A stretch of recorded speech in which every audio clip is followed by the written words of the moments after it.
Magandang araw mga kababos. Narito ang latest news ngayon sa PBA. Jason Castro kontento na sa na-achieve niya sa kanyang PBA career.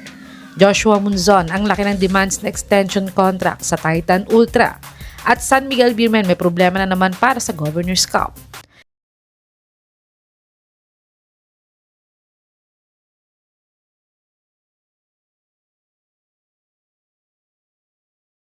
Dapat nga i-kontra sa Gene Kings ay makukuha na ni Dabler ang 10,000 points niya sa PBA.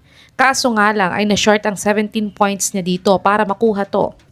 Pero sa unang laban nga ng TNT kontra sa NLEX ay nahit na ni Dabler ang panibagong milestone niya sa PBA career niya. At siya nga ay ika-18 lang na player na nakaabot ng 10,000 points sa PBA. At sa last game nila kontra sa NLEX ay officially na siyang inawardan ng PBA sa kanyang 10,000 points club sa halftime ng laban nila. At ayon nga kay The Blur, ay kahit siya nga daw ay hindi niya ma-imagine na nakaabot siya sa 10,000 points sa PBA at sobrang special daw nito sa kanya dahil hindi din daw niya ma-imagine na nakakapag-perform pa din siya ng ganon at tingin niya daw ay kontento na siya sa narating niya sa PBA career niya. Sa tingin mga kababos, pwede na bang magretiro si Dabler sa PBA o dapat pa bang siyang may patunayan sa PBA career niya? I-comment nyo na po yan sa baba. Dumako naman tayo sa balitang mataas daw ang dinidemand ni Joshua Munzon extension contract sa Titan Ultra ngayon.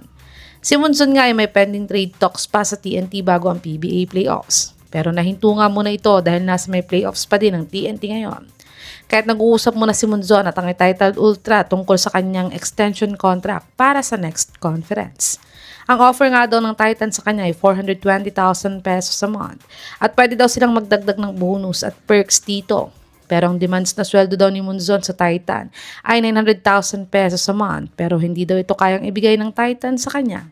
Kaya kung ipipilit daw niya ang gusto niya at hindi tatanggapin ng extension offer nila ay mapipilitan daw talaga silang i-trade si Munzon sa kahit anong team sa Governor's Cup. Sa tingin mga kababos, worth it ba si Joshua Munzon sa 900,000 pesos a month na contract o i-trade na lang siya ng Titan next conference? I-comment nyo na po yan sa baba.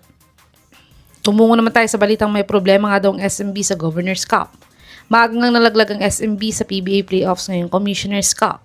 Ito ay dahil nga sila nga ang nasa may bottom ngayon ng standings kaya't wala silang twice to beat advantage. Pero ayon nga superstar player ng SMB na si JMF ay siguro nga daw ay papalit-palit sila ng import ngayong conference kaya daw naapektuhan ng chemistry nila sa team. Kaya sila maagang nagbakasyon. Pero ganun daw talaga yon dahil hindi naman daw maiiwasan ng ganon.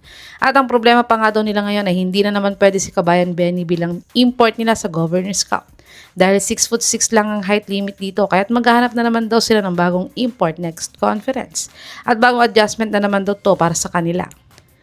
Sa tingin mga kababos, sinong 6'6" na import at pwedeng kunin ng SMB na import para hindi na sila magpapalit-palit ng import next conference? I-comment nyo na po yan sa baba.